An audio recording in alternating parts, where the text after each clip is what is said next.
Welcome everyone to the second of this year's lectures on race, justice, and medicine in the 21st century.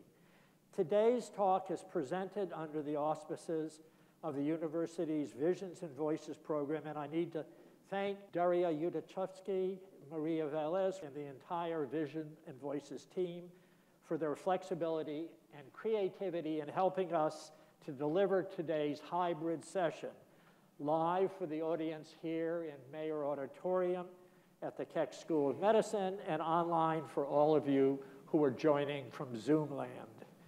I also want to thank the incomparable Keck audiovisual experts, Ruben Elias and Wolf McCarran, and especially my faculty co-organizers, Pamela Schaff, Ron Ben-Ari, Erica Wright from the Keck School's HEAL program, Humanities, Ethics, Economics, Art, and Law, and Joyce Ritchie, the Associate Dean for Diversity and Inclusion, and Ricky Blumenthal, Associate Dean for Social Justice. Over the years, our medical humanities, arts, and ethics events have been the home to lectures, theater, literature, to broaden and deepen our understanding of what it means to be a physician. This year, three dynamic and acclaimed scholars of race, gender, and medicine are addressing some of the most challenging issues affecting the health of individuals and society. This past September, we heard from Professor Dorothy Roberts, an authority on constitutional law and society at the University of Pennsylvania, who cast a critical eye on the malign but often overlooked effects that respected liberal institutions can have. Drawing on numerous examples of racial stereotypes and scientific errors, Professor Roberts made clear the role of science and medical schools in propagating physician bias, and offered us as teachers and students ways to break that cycle. The third speaker in this year's series, Michelle Goodwin, Chancellor's Professor at the University of California, Irvine, will be with us on April 13th, a scholar whose work has helped transform the field of health law by bringing to the fore issues of racial and gender equality. Professor Goodwin will address Dying While Black, Race, Maternity, and the Reproductive Health System. Now, it's not unusual for a person in my position to say at this point, our speaker needs no introduction.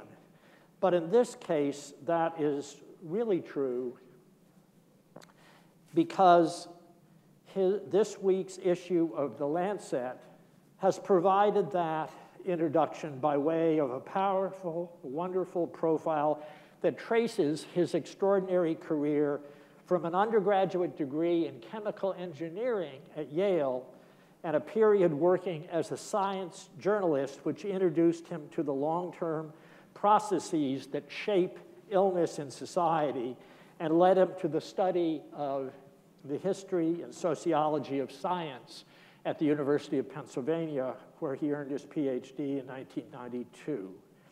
His first book, Drawing Blood, Technology and Disease Identity in 20th Century America, not only demonstrated how technology, in his words, has shaped medicine's ability to visualize new diseases, but also showed what Harvard professor Charles Rosenberg calls his keen interest in the ecology of sickness and medical care.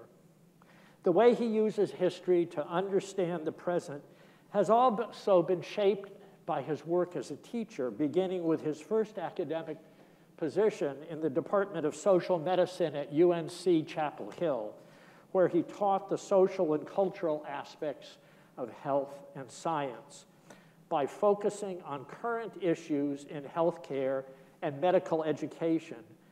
The job, he says, pushed me to bring the past forcefully into the present with implications for contemporary clinical practice. Whether looking at US drug policies, the evolution of social attitudes towards chronic pain and its care, or the aggressive marketing of menthol cigarettes to urban blacks, the subject of his latest book, Pushing Cool, Big Tobacco, Racial Marketing, and the Untold Story of the Menthol Cigarette, he aims to open conversations not only on the past, but about future policy directions. Along the way, he's received many accolades, including one that I think makes all academics rather jealous, the James S. McDonnell Foundation Centennial Fellowship in the History of Science, which provided $1 million to fund the next decade of his research.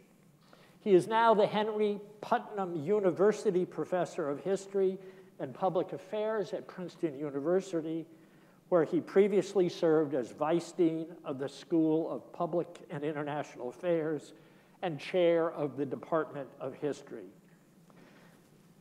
The Lancet article ends with a quote from our speaker that sums up his scholarly work. Blurring lines between the past and present is at the heart of what I do. Our current health dilemmas are only fully understandable by knowing the history that produced them and what others have done before. The paths forward become clearer in the light of history. So it's now my great privilege to introduce Professor Keith Wailoo to present his talk, Inequalities Unmasked, What Pandemics Reveal About American Society from the Spanish Flu to COVID-19. He'll speak for about 35 minutes, and then we'll have time for some questions. At that time, all of you in the audience here are invited to come up to one of the microphones in the front of the room and ask your questions, while those of you joining us online can submit questions at any time through the Q&A function at the bottom of your Zoom screen. Professor Wailoo, welcome. Thank you so much, Professor Capron, for the wonderful introduction and for the invitation to join you today. I'm joining you from Princeton University and the ancestral homelands of the Lenape. And I would, just building on Professor Capron's observations, like to spend some time talking about what it means for a historian of medicine who has been also a keen observer of the evolution of contemporary health politics to see something that we have seen historically but have never experienced, which is how an epidemic changes society. And so my talk today, Inequalities Unmasked, explores how and what pandemics reveal about issues of race, difference, American society by reflecting not only on the present, but also on the past. In the last 2 years, people in my field have seen the past collide tragically with the present. The history of epidemics seems not so distant anymore as a prologue. It also seems to be a harsh echo of the current crises we face, the experience of cholera, influenza, yellow fever, HIV/AIDS, seeming to kind of crash in a tragic fashion into the current realm. And so what I want to do today is to reflect on how the past echoes in the present by looking at charts like this. So we're all too familiar with charts like this. The last 2 years in the US pandemic, this has become a almost daily ritual to try to understand where we are in the story, what chapter we are in the story, and where it might end. And I want to draw your attention to particular moments in this story. For instance, there was a moment in November 2020 when infections surpassed 11 million, and it became clear that for the previous 8 months or so, Black and Latino Americans had shouldered the outsized share of cases, infections, and mortality.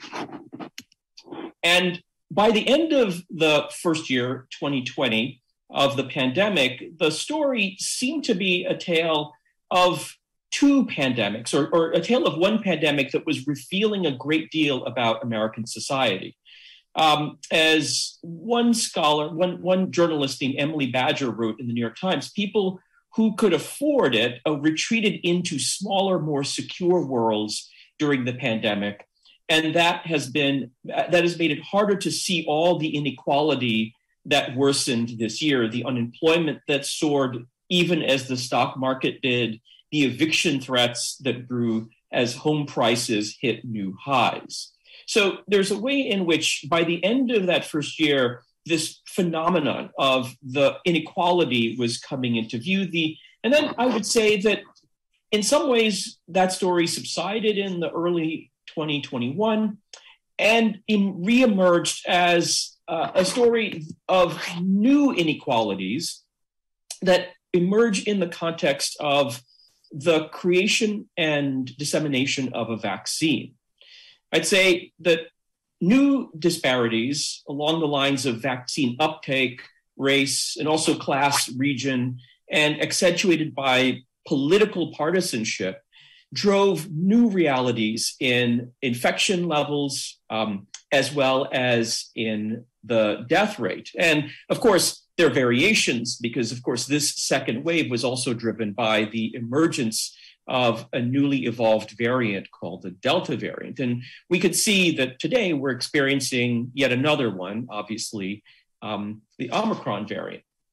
So in various ways, I'd say, what historians of medicine see in this is not one story, but really a question that has shadowed Americans and people worldwide confronting epidemics, which is, what is the world that's revealed by the epidemics? And just to reflect for a moment on what we have learned, where we come from and where we've gone.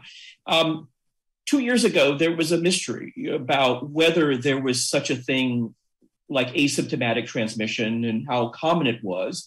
And of course, whether or not asymptomatic transmission was real determined a great deal about how one intervenes.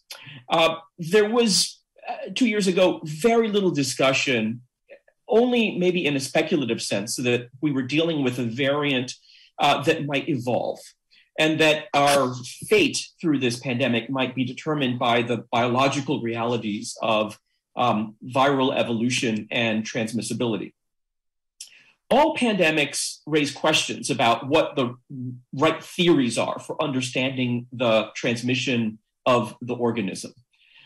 Pandemics also often reveal and accentuate debates about the proper modes of prevention, and we're familiar with these questions about the utility and the ethics of masking and mandating masking.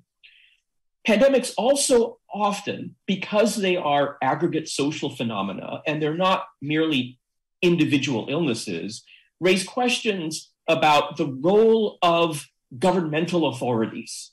And they often lead to a drive to strengthen the role of public health systems.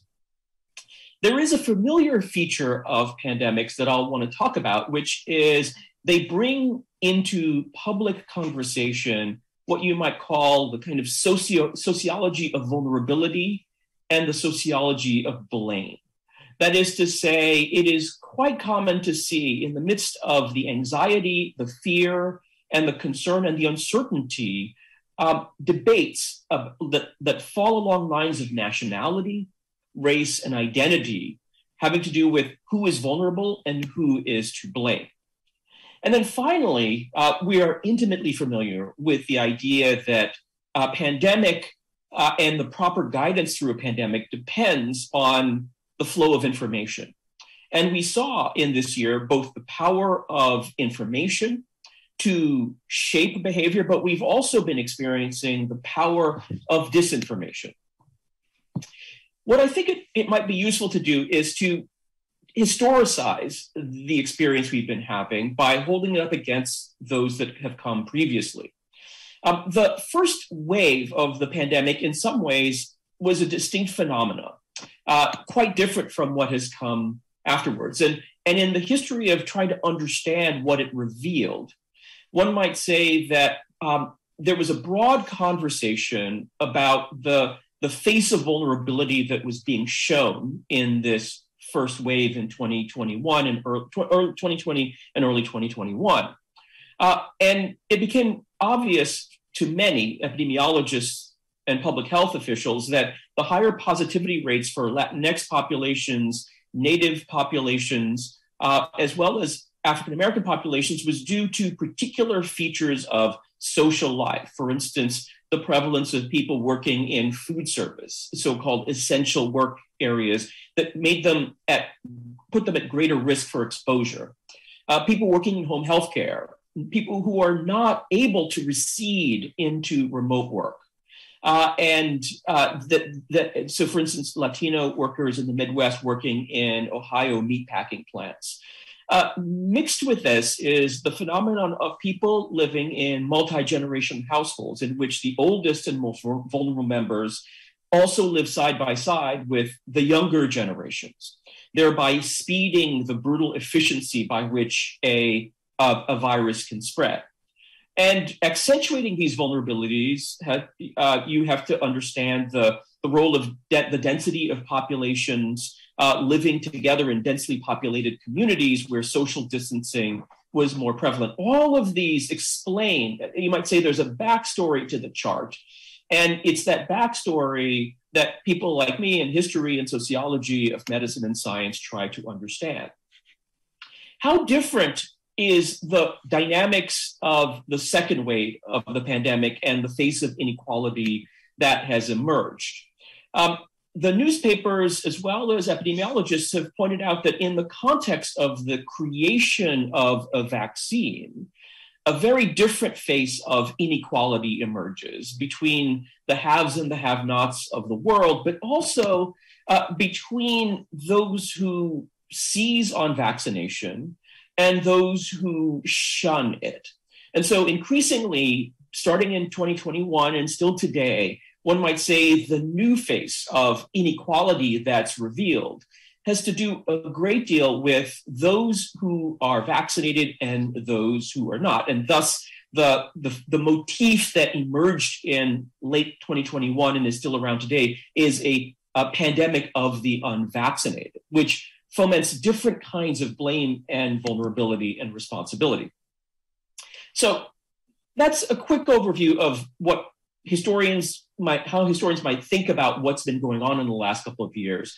What is fascinating is the way in which so much of this is familiar to those who study the history of cholera, which swept through American society in 1832, 1849, and 1866.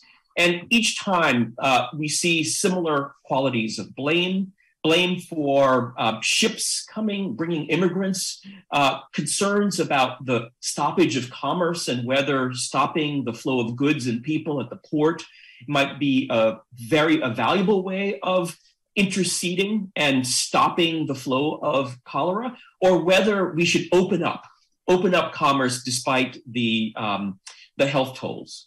There's anger, there's concern about racial inequality and class inequality as well. These kinds of themes are repeated through waves of yellow fever epidemics through the 19th century, and certainly come to the fore once again in the early 20th century in influenza, the pandemics that start in the spring of 1918 and sweep all the way through to the summer of 1919, producing what used to be the greatest pandemic toll in American society, 675,000, surpassed by the coronavirus. What I want to do is to very quickly kind of take you through some observations about familiar patterns in how societies respond. Pandemics often reveal the face of poverty, and this you can find going all the way back to the Defoe's characterization of the experience of the plague year in London, in which he writes that the infection kept chiefly in the out parishes, which being very populous and fuller, alas, of poor, the distemper found more to prey upon than in the city. This is an observation about how the structure of poverty explained disparities in mortality. And in this instance, it was the outer parishes, right, what we might call the suburbs of cities, that were the housing, were the place where the poor were housed, whereas today we might think about pockets within the city, but the same logic applies.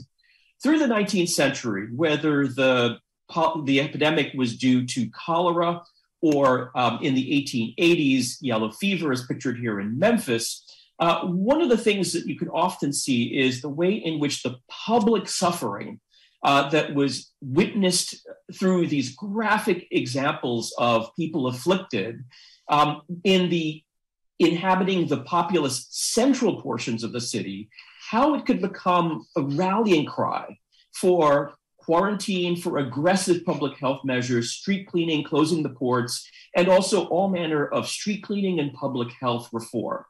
In this sense, pandemics have always been shocking revealers of that which already pre-existed in society, shocking revealers of poverty, and in some ways also drivers of accentuators of those class disparities. But pandemics, as I suggested earlier, always inevitably, because they affect entire populations, call forth government to act. Now, of course, there are debates about the scope and the character of government power in the context of a pandemic. We see this playing out in the current moment north of the border in Canada, in which the national government in Canada under Justin Trudeau has invoked for the first time in, I think perhaps ever, but certainly within decades, emergency powers to act in order to stem protests for those who are objecting to particular kinds of mandates, that sort of trucker protest.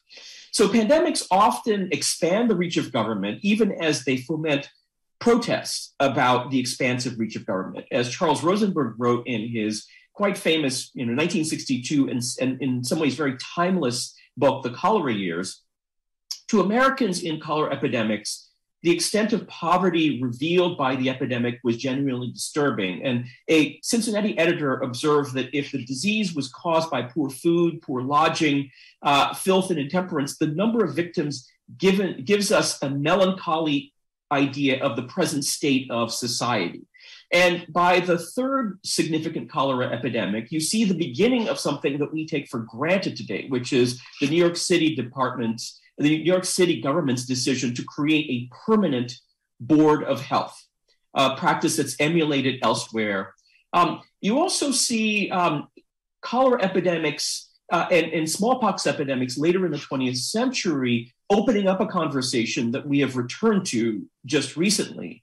It is in the state of Massachusetts at the turn of the century where state authorities decided to mandate smallpox vaccinations to all citizens. And this case went all the way to the US Supreme Court in what became the famous Jacobson v. Massachusetts ruling, in which the Supreme Court recognized the power of the state to impose such mandates on individuals in the interest of safeguarding the health of the public. So pandemics also pose these profound questions about the limits of individual freedom and the scope of government to command and to, in some ways, impose on civil liberties in the name of the public's health. Now, pandemics have always raised a wide range of questions, and I want to highlight that, I might be speaking, but there's an enormous literature, some of which right there on the UNC campus, that speaks to this issue. Whether it's Rana Horgarth's book on yellow fever and issues of race in the 1790s, or David Jones's work on smallpox and Native Americans throughout the 19th century. And then on the UNC campus, Professor Nayan Shah's book called Contagious Divides about epidemics and race in San Francisco's Chinatown, or your own Natalia Molina, who has written on public health and Latinos in Los Angeles at the turn of the century as well. So one of the things that historians have brought to the table is a longstanding interest in the way in which public policies, from housing to immigration, are transformed and shaped by pandemic politics. Pandemics historically have seemed to be crucibles of both social change, the expansion of government authorities, but also crucibles of blame, as well as opportunities to further segregate. It can go in any number of directions. There's a history that I want to highlight by just looking a little bit more closely at the politics of influenza 100 or so years ago, in which you see scattered across the front page of the news concerns about enemies abroad and enemies at home. I mean, one of the things we have to understand about the influenza pandemic 100 years ago is that it happened in the context of a world war, in which you see on the front pages of the Grand Rapids, Michigan Herald, the fact that as allies are fighting abroad, the governor is issuing proclamations closing the state because of the spread of influenza, demanding that theaters, churches, and lodges be closed. Then as now, the mask became a hot button issue in American politics, in the politics of personal responsibility. The newspapers then had familiar warnings, familiar to us, about droplets spreading from the nose and throat being responsible for the spread of influenza, the importance of covering your mouth when you coughed, avoiding crowds, walking to work rather than taking streetcars, or instructions on how to make an influenza mask. This from the Milwaukee newspapers. Then as now, there has been always speculation about a wide range of unproven therapies. Long before hydroxychloroquine or ivermectin in 1918, we see the emergence of specious theories which thrive in the context of pandemics, gargles, germicides, inhalers being sold, keeping pharmacists busy, flu folks rushing to drugstores in Spokane, Washington, because driven by a demand for these gargles and inhalers, which are seen as protective. Or this cartoon that I particularly like, it's a political cartoon from 1919 by the cartoonist Charles Reese, which is an advertisement for a kind of a rush on ye old and good germ destroyer pharmacy, which is offering distilled and bottled medicines for ye kindly gentlemen. And you can see what it is that these gentlemen fear as the storm clouds, which are labeled influenza, loom over the horizon. It's also in this context that you see newspapers advertising new preventives for influenza. A Georgia College professor said to have discovered a deadly enemy of the influenza germ, which is now on sale by druggists in Denver. There is, at the same time, a familiar problem in the midst of the uncertainty of pandemics, which is a vigorous traffic in racial theories about biology, biological immunity, the nature of difference, and the problems of exposure. So the flu pandemic is fascinating because it produces all of these at the same time, depending on where you live. In Atlanta, one finds in January 1919 speculations that the Negroes have not escaped the flu, a number of them here having died within the past few days, and the majority of Negro families having cases of the flu or pneumonia. This article pushes back against the idea that African Americans were somehow immune from the effects of influenza. But in Kentucky, you find a different kind of story. The Negro race there, the newspapers say, has seemed to be characteristically less susceptible to the disease during this epidemic. And then in other locales like St. Louis, Missouri, you find other local racial biological claims. In this case, the proportion of deaths among whites and Negroes seem to be about the same, apparently refuting the theory that Negroes are immune. So we should not be surprised to see that pandemics produce these wide-ranging speculations about the nature of difference, biological difference and social difference in societies. As I mentioned, the expansion of government's role in managing pandemics also produces inevitable protests that vary in dimension and character over the course of American history, but seem to have a similar kind of set of concerns relating to personal freedom that is being under assault, according to those who protest. So it was in San Francisco in January 1919 that thousands protested a mask ordinance imposed by the city, even as police in other cities donned those masks. So it was in Denver, Colorado in 1918 that the police were called upon to enforce the flu mask order, which is seen in the newspapers as defining an ideological divide. And so you might say that pandemics allow us to understand the nature of faith in government and distrust of government as public health powers expand. Protests can be seen in Seattle over the gauze mask rule. And here you find this fascinating subtitle, which gives you some hint into the idea that people's denial of the authority of government was also about the denial of the existence of a pandemic. As the subtitle of this article says, some Pacific Coast cities become restive under orders of health department relative to so-called pandemic. Denver, then and now, there seems to be these kinds of resonances. As the Denver police enforce the flu mask order, you see also in the newspapers at Denver information about how to wear a mask properly, theater men protesting the ban.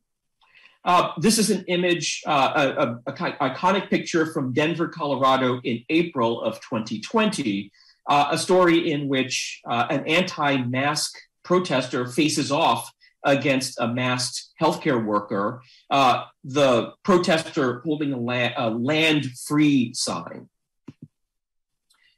So one of the things that happens in the course of pandemics, of course, is that new pathways of information and misinformation are generated about all of the flashpoints of controversy, masks, more recently vaccines, and the character of transmission. And so it is that in the age of social media, organizations like the Mayo Clinic have been forced to, in 2020, debunk certain kinds of myths about mask wearing.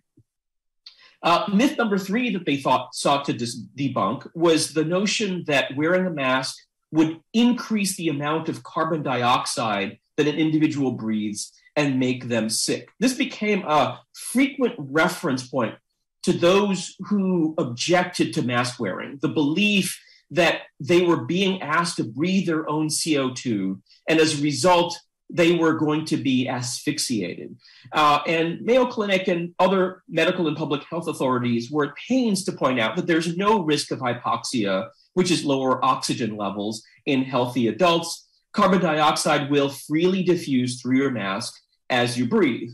But these beliefs and this misinformation thrived in the current ecosystem of social media, fostering actually a kind of identity politics over issues like breathing. That is to say, the mask mandate was an effort to asphyxiate citizens who felt that your fear of COVID does not trump my right to not breathe my own CO2.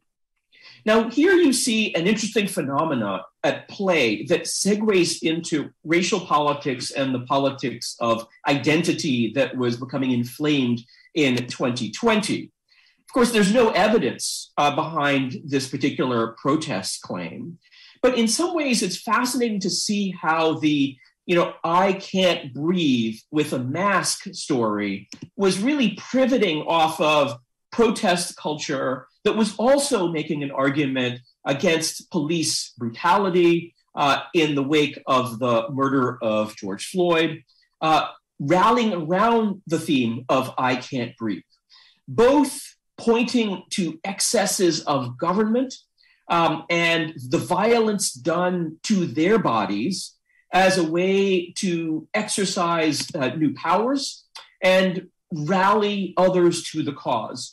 Historically, I would say that these, although there are very particular racial politics at work here that are being created in the context of COVID. The idea of masks becoming a rallying point for ideas about identity and the role the role of government and the excesses of government is a familiar theme in the history of pandemics.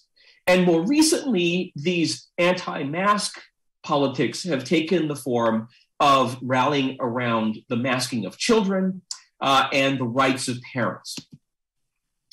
To try to wrap up, what I would say, is that there's another obvious theme of what is inflamed in the context of pandemics, and it's so obvious that I should have probably led with it, which is the politics of xenophobia and racial blame. That is to say, and it became very, very clear in the context of 2020, when the Trump administration and Trump himself was blaming China and rallying people around anti-Chinese and anti-Asian politics. To understand the long history of this, one really should go back and read Nayan Shah's book, Contagious Divides, to see how long-standing this has been as a rallying cry among those in American politics dating back to the late 19th and early 20th century. But I also want to point out the way in which these kinds of cartoonish caricatures have been a frequent part of the politics of pandemics. And for that, I want to point to this image that's taken from an Atlanta Constitution article in 1910. Now, admittedly, this is not an image about in the midst of a pandemic. It's really an image that comes driven by fears about tuberculosis, which was far more endemic, the leading cause of mortality in 1900. But it also is an image that is defined and in some ways helps us to understand the politics of xenophobia and blame along lines of race. To sort of unpack the image, this is in the Atlanta Constitution, and it pictures the threat posed to a house that flies the flag called the average white home by a Black woman who is a domestic servant who lives in a neighborhood that flies the flag of contagious disease. She lives, apparently, as this caricature suggests, among the vermin, the flies, the mosquitoes, the vectors of disease. She flies over a river marked by filth, and the danger that she poses to the average white home is that in coming to that home, she leaps over the sanitary precautions that were built to protect that home, the screens, the pure water, the medical science, which are unable to protect that family. This is an image of the threat posed by illness, public health calamities, tuberculosis, and pandemic that one frequently sees invoked. It's the language of racism, obviously, but also blame, fear, and the promise that what was at stake is not her health, but the health of the people who live in the average white home. As William Faulkner once said, the past is never dead, it's not even past, and the experiences we have today with the pandemic has brought those into the foreground yet again. Now, I just want to wrap up with two additional slides because there are ways in which history repeats itself, but there are also ways in which the present marks some significant departures.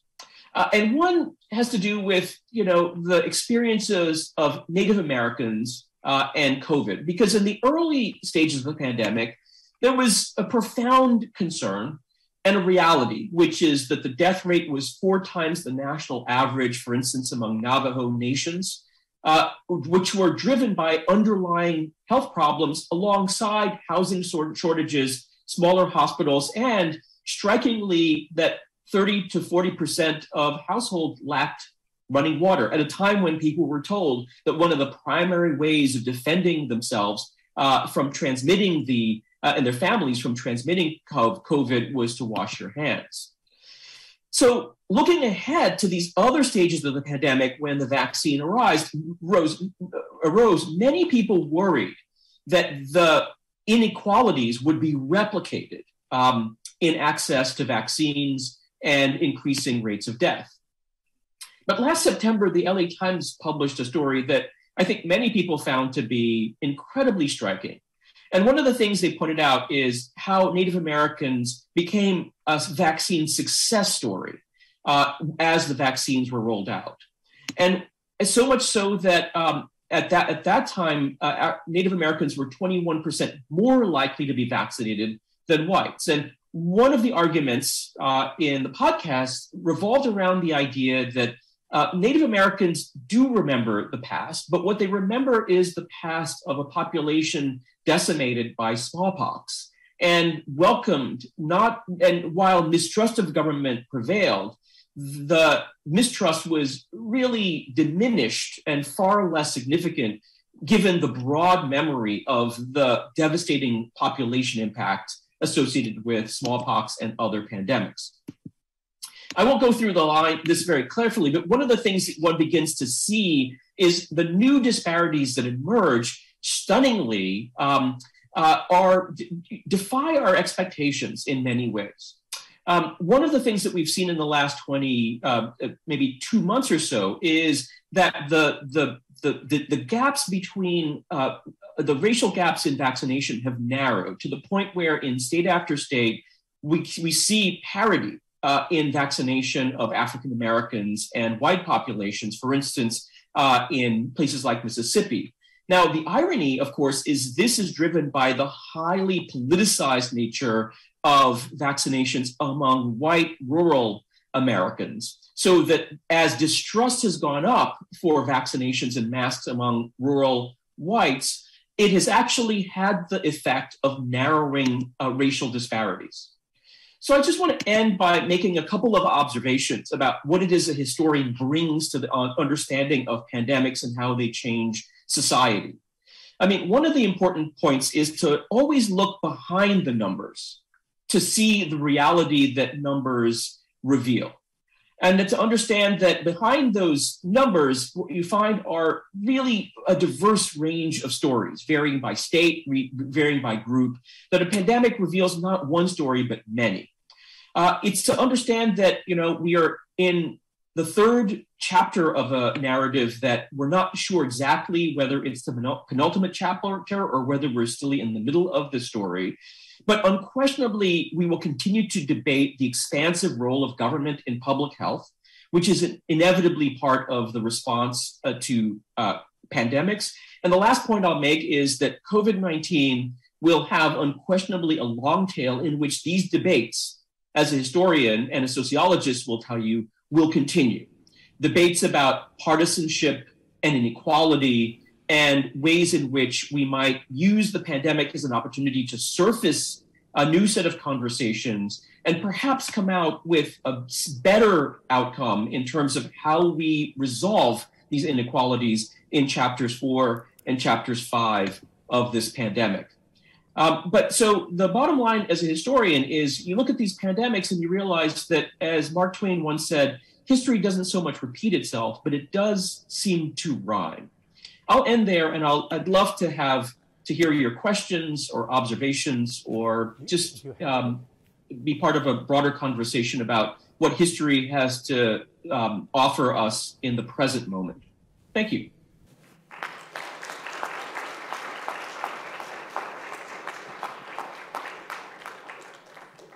So feel free to come forward to ask your questions. And just to kick that off, the story you've told, like a lot of COVID, has me bothered, but I would say even more so now, Professor Wailoo, except the story about the Navajo, the Native American vaccination rate. Could you say anything more about that and why that particular vulnerable, socioeconomically vulnerable population responded differently? Is there any way of knowing that? So what I know really comes from what that Times report said, which alluded to things like the nature of trust within community, the reliability of working with Native American elders, and the way in which the public health community understood that that was a crucial reality. But sadly, it also relates to the high toll and the need to intervene. In other words, the sense that the mortality threat was not merely speculative; it was quite real. And so I think it's the combination of the strategies that pursued and also the nature of memory and the concern that history not repeat itself. Okay. Yes, we have a question here. Hi, thank you so much, Dr. Wailoo. That was a really fascinating talk. I was curious about, it's a bit of a tangent, but if you have any thoughts on how the pandemic might have influenced the Black Lives Matter movement becoming so large and starting. The connection you talked about was really fascinating. Yeah, I think that it's unquestionable, although not studied closely, how they're connected. But here is my quick take on it. In April of 2020, we were in the midst of a shutdown. People were losing jobs at a rate unseen before. We were also isolated. And so the people who were disproportionately losing jobs, fearful about their future, were people of color and people at the lower end of the socioeconomic scale. We were isolated. We were focused on the news. We were focused on the screen, and we were feeling all vulnerable. And at that very moment, a video showed up. And it's a video of a police officer kneeling on the neck of George Floyd for over 9 minutes. I am not surprised at all that, police violence was already happening, but there was a sense of extraordinary anger, frustration, and vulnerability. So if I were to say that, how the pandemic relates to the protests, it has to do with how it taps that moment captured on video tapped into a sense of vulnerability that was already building and anger for millions of people across America and indeed across the world. Hi there. Thank you so much for being here. That was a really fascinating talk. So my question is going to be too broad to answer in a couple of minutes, so I apologize in advance. So here in the United States, the notion that our society should pursue a strategy of relatively aggressive and widespread vaccine mandates is one that's been, in this country at least, largely championed by the Liberal Democratic Party. In contrast, there are examples of liberal parties in other countries that have adopted a stance that vaccines are good, everyone should get vaccinated, but that undue coercion and widespread mandates are neither a moral nor a particularly effective strategy, instead advocating for a policy of outreach and the slow convincing of those who may be skeptical or hesitant about the vaccine side effects or whatever else they may think they don't want to get vaccinated. So my question to you is, do you believe that in general, large-scale public vaccine mandates are an undue infringement on individual civil liberties? And aside from the civil liberties issue, do you believe that they're, broadly speaking, effective? Thank you. I think vaccine mandates can be effective, but you won't get a really straight answer from me on whether they should be, partly because I really think that the answer depends on the context. So for instance, vaccine mandates in the context of workplaces where particular like universities, for instance. I think that there are particular arguments for why certain kinds of work environments, under whether OSHA or other existing laws, allow that why that makes sense. Vaccines for kids that go to school. Well, we have a regime of mandated vaccines for schools. And so when the Supreme Court asked the question about whether the University of Indiana has the right to mandate a vaccine, they looked all the way back to Jacobson, and they looked back to subsequent rulings about vaccine mandates in schools. So you'll get, I would say that when vaccine mandates fit into pre-existing ideas about particular populations and how you protect the public health, I think they can be both effective and non-controversial.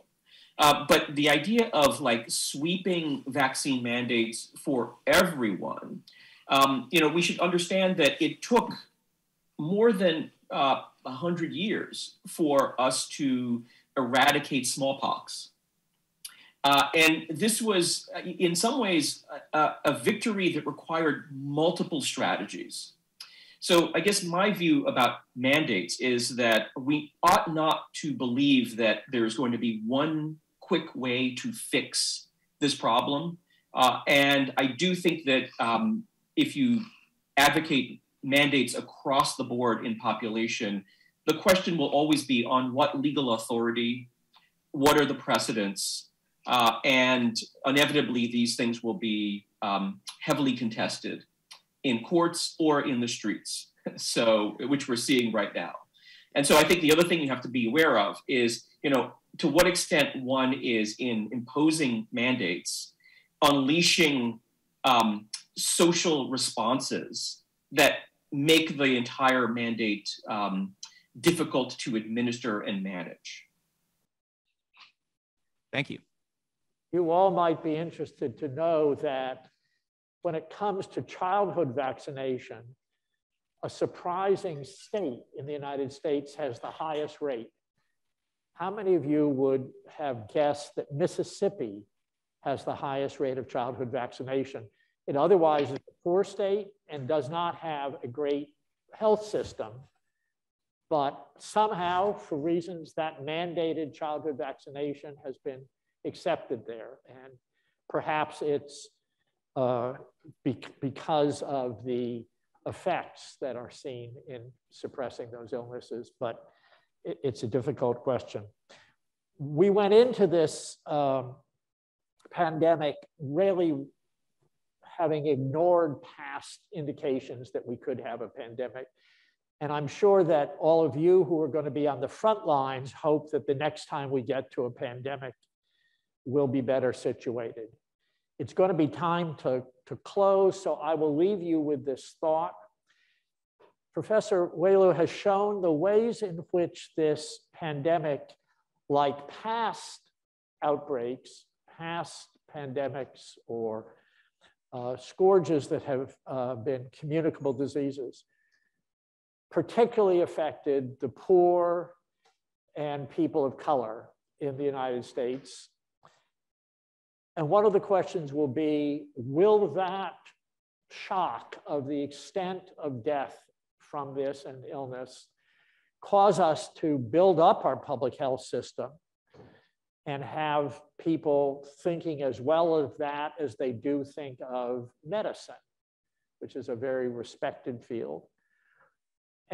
Or will the fact that the burden was borne mostly by the disadvantaged make us shrug it off and think, well, eventually we can protect ourselves, and if the first victims are the poorest and the least powerful among us, we don't really have to spend the money up front to be prepared? I'd like to come out of this talk, Professor Wailoo, thinking that the answer is that we have learned the importance of taking care of everyone in society. Time will tell. Speaking of time, you now all are headed either to your CPX preparation or to one of your clinical exposures. So I would like to ask you again to thank Professor Wailoo and have a good afternoon. Thank you.